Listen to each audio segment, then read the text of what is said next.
I think what drove me to be an author was seeing the deficiencies in other organic chemistry textbooks and the way that students use them.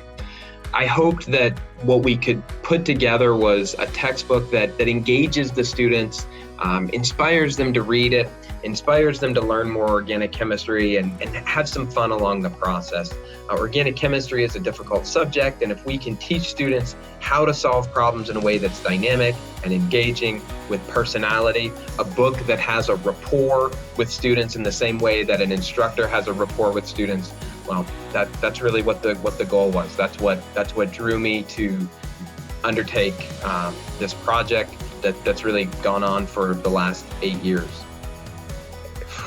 8 years.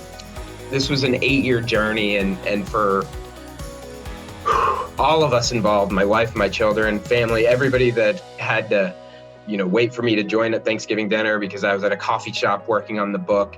It was a journey, a roller coaster of ups and downs, a marathon. And, the start of a marathon, that's easy. You get to the end or get to the mile 20, that's really hard. But then, man, mile 26, there's nothing better. And I kind of got the opportunity to have 2 mile 26s of this marathon. And one of them was when we hit submit.